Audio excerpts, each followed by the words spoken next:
আসসালামু আলাইকুম। আশা করি আপনারা সবাই ভালো আছেন। আজকে আমি আপনাদের সাথে কালবাউস মাছ দিয়ে লাউ রান্নার একটা সহজ রেসিপি শেয়ার করব। এই তীব্র গরমে লাউ শরীরের জন্য খুবই উপকারী। এটি খুবই ঠান্ডা একটা সবজি।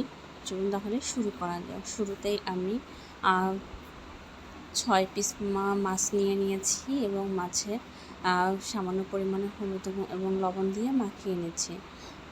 আমার লবণ এবং হলুদ দিয়ে মাছটা মাখানো হয়ে গেলে আমি কড়াইয়ে একটা প্যান বসিয়ে দিব। এতে দিয়ে দিব সামান্য পরিমাণে তেলটা গরম হয়ে গেলে আমি মাছটা দিয়ে দিব।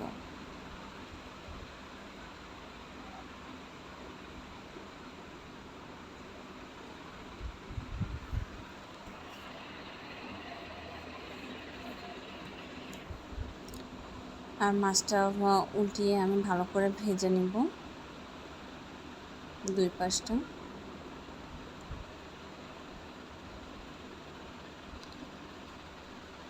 মাছ ভাজা হয়ে গেছে, এখন আমি মাছগুলো উঠিয়ে নেব।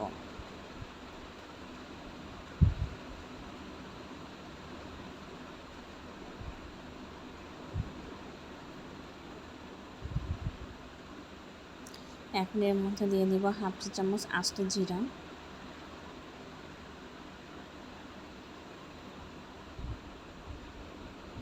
এরপর দিয়ে দেব 1.5 টেবিল চামচ পেঁয়াজ বাটা, 1 চা চামচ আদা বাটা, 1 চা চামচ রসুন বাটা। দিয়ে দিচ্ছি সামান্য পরিমাণে পানি।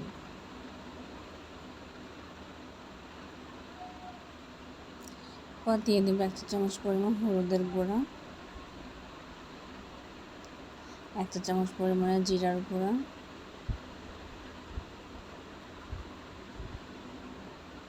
8 থেকে 10টি কাঁচামরিচ, স্বাদ মতো লবণ। সবগুলো উপকরণ খুব ভালো করে কষিয়ে নেব একসাথে।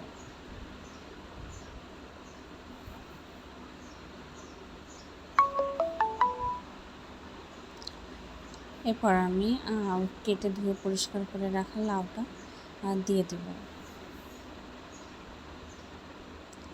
এবং মশলার সাথে লাউটা খুব ভালো করে কষিয়ে নেব। এই পর্যায়ে আমি এক্সট্রা করে কোনো পানি দিব না, কারণ লাউ থেকে যথেষ্ট পরিমাণ পানি বের হবে এবং এই পানিতে লাউটা কষানো হয়ে যাবে। দেখতেই পাচ্ছেন লাউ থেকে অনেকটাই পানি ছেড়ে দিয়েছে।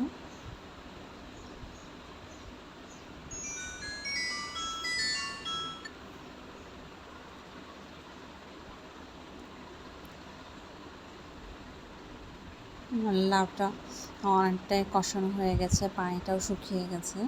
এ পর্যায়ে পানিটা শুকিয়ে গেলে আমি রান্নার জন্য কিছুটা পানি দিয়ে দিব। যেহেতু আমার লাউটা অনেকটাই সিদ্ধ হয়ে গেছে, সেক্ষেত্রে আমি খুব বেশি পানি দিব না, আমি 1.5 কাপ পরিমাণ পানি দিয়ে দিয়েছি। এবার আগে থেকে ভেজে রাখা মাছগুলো দিয়ে দিচ্ছি।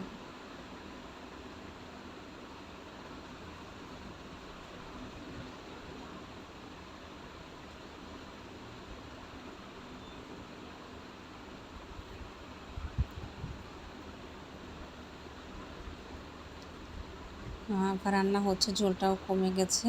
দেখতেই পাচ্ছেন আমার রান্নাটা হয়ে গেছে। দেখতেও কত সুস্বাদু মনে হচ্ছে। এটা দেখতেও যেমন সুন্দর হয়েছে, খেতেও তেমন সুস্বাদু হয়েছে। আপনারা এভাবে বাসায় রান্না করবেন। সাথে থাকার জন্য ধন্যবাদ। আল্লাহ হাফেজ।